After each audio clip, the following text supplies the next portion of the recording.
كلمني واحد محترم وقال لي انا معايا 100,000 بالله عليك عايز اعرف اعمل بيهم ايه. في الفيديو ده ان شاء الله هنتكلم لو مع حضرتك 100,000 ممكن تعمل بيهم ايه. وكلامي طبعا هنا يا جماعة للناس ايه، للناس المبتدئين. طبعا الناس بتوع المزارع وراس المال الكبير والحاجات الضخمة ديت ليها حسابات تانية وليها حاجات تانية. فاحنا خلينا ايه، خلينا في 100,000 اللي هم ان شاء الله ممكن يكونوا موجودين مع اي حد، مع اي شاب عايز يبدأ، مع اي واحد عايز يبدأ مشروع وعايز ايه يرزق بالحلال. ان شاء الله في الفيديو ده هنعرف مع بعض ممكن تعمل بيهم ايه. في الاول خليني اعرفكم بنفسي، معاكم اخوكم اسلام عبد الرؤوف، ودي قناتكم قناة المزرعة. وفي الاول وفي الاخر كلنا بنتعلم من بعض وكلنا بنفيد بعض، والله يصلح حالنا وحالكم وحال كل الناس. وصلى على النبي ويلا بينا نبدأ ان شاء الله. في الاول كده ال100,000 دولت يجيبوا لي ايه؟ هشتغل بيهم عجول ولا هشتغل خرفان ولا هشتغل بقر على وش عش؟ هنتكلم في كذا حاجة وهديك انا رأيي في الاخر، او اللي انا جربته او اللي حصل معايا بالفعل.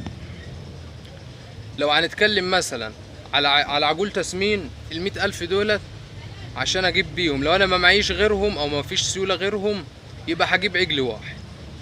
عجل واحد هجيبه مثلا متوسط ب40 او 45,000، هجيب له طن علف وتحصيناته وكده. طب هل انا ارجح لك كده؟ لا طبعا. لو انت لسه مبتدئ ما تبدأش بعجل، لان عجل واحد اقل حاجة هيقعد عندك 8 شهور او 6 شهور، والست شهور ده بيبقى اللي هو فاهم وتحصيناته ودنيته. لكن انت هيطول عند حضرتك عن ال6 شهور لو انت لسه مبتدئ. فايه، هنستبعد العجل على جنب. ولو العجل حصل له لا قدر الله حصل له مشكلة او حصل له حاجة، فانت فلوسك كده ايه راحت على الارض. طب ممكن نبدأ بيهم ايه تاني؟ طبعا البقر اللي على وش عشر، الموضوع ده كويس. اللي انت تجيب بقر مثلا عشر، بس يكون عشر تقيل، ما يكونش عشر صغير. يعني ما يكونش عشر شهرين ولا 3، لان العشر شهرين و3 لسه معاه حوالي 5 شهور او 6 شهور عبال ما يولد. فالفترة دي هياكل منك كتير ويحتاج اكل، ومحتاج اللي انت يكون عندك خضرة، يكون عندك برسيم، يكون عندك ضراوة، يكون عندك ارض عشان توكله. فخلينا لو قلنا مثلا هنجيبه بقرتين عشر، هنجيب عشر تقيل. عشر مثلا ايه، عشر 7. عشر 7 مثلا البقرة هتعمل لها من 50 ل55 ألف حسب تقليب البقرة. لو هي بقرة كويسة خليط محترمة كده. طب لو أنا جبت مثلا متوسط ب55 ألف البقرتين، أدي ال100 ألف خلصوا. طب أنا مثلا عايز أكلهم، لسه هم عايزين أكل وعايزين مثلا، خلينا أنا مش هدوهم ردة في الفترة دي. يعني مثلا أنا هحضرهم بس قبل الولادة بشهر، هبدأ أحضرهم. هيحتاجوا منك علف غالي، وهيحتاجوا منك برضو ايه في الفترة اللي قبل في فترة التحضير ديت هيحتاجوا منك فلوس. لو حضرتك ما معكش غير 100,000، طب ماشي. لو انا ما معيش يا عم غير 100,000 وعايز اشتغل بيه، يبقى هنستبعد موضوع عجول التسمين، هنستبعد موضوع العجلات اللي هم ايه على وش عش. طب ممكن اشتغل عجلات بقرة. العجلات البقرة برضو نفس العجول العش، هتشتغل برضو ب2 أو 3 حتت. محتاج يكون ان انت معاك راس مال كفاية تاني اللي انت تشتغل بيه وتعمل بيه. طب ممكن نعمل بيهم ايه؟ خلينا في دورة خرفان، دي نصيحتي بقى وده رأيي. اللي انت تشتغل خرفان. طيب ال100,000 دولت هيشتغلوا لي خرفان ازاي، او هعمل بيهم ايه؟ ال100,000 دولت ان شاء الله ممكن تشتغل بيهم 10 روس خرفان. حضرتك تجيب 10 خرفان وتبدأ اللي انت تسمنه. طب انا خليني عايز اجيب 10 خرفان، هروح اجيب كده وخلاص؟ لا طبعا. لو رحت جبت كده وخلاص يبقى انت كده بتخسر الدورة من اولها، من قبل ما تبدأ اصلا. طب اعمل ايه؟ اعمل ايه يا اسلام، او نصيحتك ليا ايه؟ نصيحتي ليك اول حاجة المكان يكون متوفر عندك. ال10 خرفان دولت يعني الاوضه 4 في 4 ممكن تشيلهم. الخروف هيحتاج من متر لمتر ونص، هنقول متر ونص، يعني الخروف عايز مساحة كده متر ونص. فحضرتك لو عندك اوضه 4 في 4 ب16 متر تشيل معاك ال10 خرفان. طيب انا عندي الاوضه ومعايا الفلوس، اعمل ايه تاني يا عم اسلام؟ حضرتك هتجيب الخرفان. طب انا هنزل السوق كده اجيب اي خرفان وخلاص؟ لا طبعا مش هتجيب اي خرفان وخلاص. لو انت فاهم طبعا هتبقى فاهم مواصفات الخروف اللي هو يطلع معاك لحم، او هو يطلع معاك ايه خروف تسمين. طب هو المواصفات دي يا عم اسلام؟ مواصفات الخروف ده طبعا ظهره يكون عريض، صدره من قدام يكون واسع، الطرف بتاعه اللي هي احنا بنقول عليها اللي هي ما تكونش كبيره ما تكونش تقيله، الخروف وانت بتجيبه عينه ما يكونش فيها اي دموع، مناخيره ما تكونش مسيلة. دي كلها مواصفات في الخروف عشان خاطر الخروف ده يرص معاك لحم ويوصل معاك اوزان تقيلة في وقت قصير. طب انا ما بعرفش الحاجات دي كلها يا عم اسلام، يبقى تاخد معاك حد بيفهم في الحاجات دي. طيب نزلت السوق وجبت الخرفان، طبعا لازم تجيب الخرفان ديت يعني بأقل سعر لها. بأقل سعر لها ازاي؟ هتجيب أقل من السوق؟ لا طبعا مش هتجيب أقل من السوق، بس ما تروحش السوق وينضحك عليك. ما يبقاش مثلا الخروف متوسطه 6000 أو 6000 ونص، مثلا 25 كيلو اللي احنا هنبدأ بيه إن شاء الله، وانت تروح تجيبه مثلا بسبعة 7 ونص. طب ما انا كده المكسب اللي هيطلع لي في الآخر انا ضيعته في الشراء في الأول. فدي نقطة لازم حضرتك تاخد بالك منها وتكون فاهمها، اللي ايه اللي المكسب في الشراء من وانت بتشتري، مكسب الدورة من وانت بتشتري. اجيب الحاجة بعدلها، اجيب الحاجة المظبوطة، ما اروحش اجيب كده اي حاجة وخلاص. طيب احنا جبنا، انا يا عم عارف واحد او انا عارف المواصفات ونزلنا جبنا الخروف، هنقوله مثلا متوسط ل10 خرفان، هنبدأ مثلا بدورة الخروف 25 كيلو. 25 كيلو ده هيبقى متوسط عمره يعني مثلا هنقول ايه 5 شهور. متوسط عمر الخروف 5 شهور، وزنه 25 كيلو. هنجيب الخروف بكام؟ هنقول متوسط السعر يعني هو ممكن يبقى من 6000 ل 7000. هنقول مثلا الخروف ب 6000 ونص، حضرتك هتجيب الخروف ب 6000 ونص.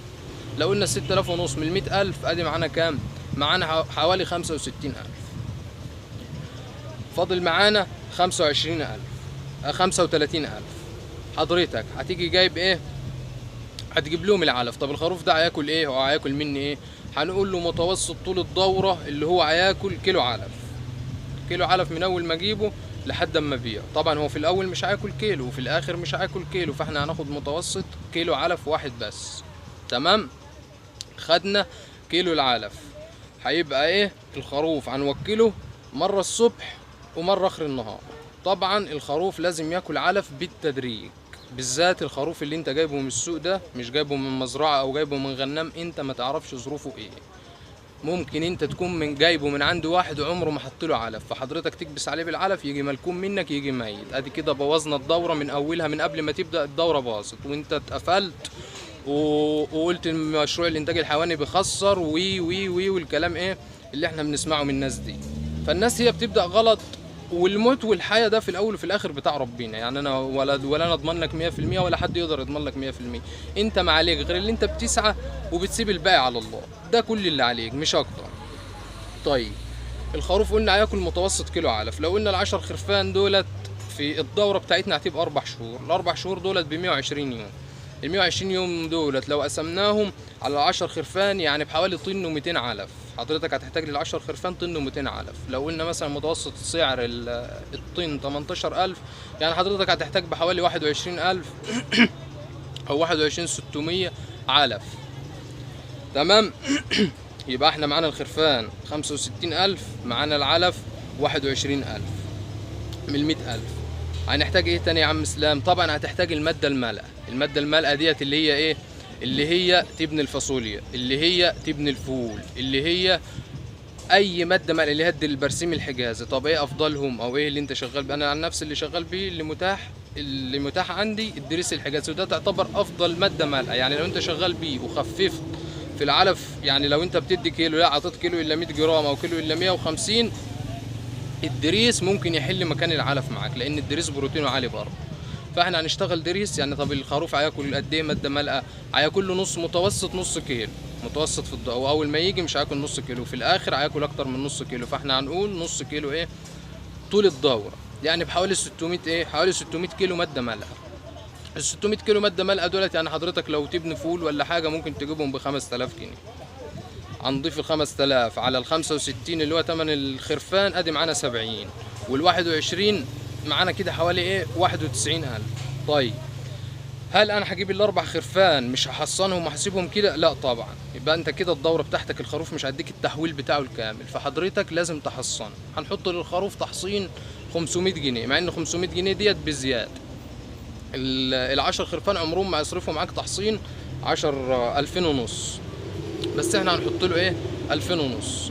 يعني هنقول المصاريف كلها تحصين بكذا بكذا، يعني حوالي معاك 95000 من 100000. ال 5000 التانيين طبعا هتسيبهم طول الدوره ايه معاك. ممكن تحتاج في الاخر لو احتجت مثلا شكارة علف 20 كيلو، ممكن تحتاج اي حاجه. انت هتسيبهم استبن للدوره كده. طب هل انا هجيب ال10 خرفان دول واقعد جنب منهم؟ لا طبعا، انت حضرتك مش هتقعد جنب منهم. ليه؟ انت هتبقى في شغلك او في مشروعك التاني، او لو حضرتك عندك مثلا عجول مع كذا حاجه ماشي، في الاخر بتلم بعضها. لكن انت ما ينفعش تقعد لل10 خرفان دول. هم هيحتاجوا منك ايه؟ هيحتاجوا منك الاكل، اكل الصبح بدري، شويه العلف بتوعهم، هيحتاجوا شويه الماده المالئه اللي هم الدريس الظهر، هيحتاجوا منك العلف اخر النهار.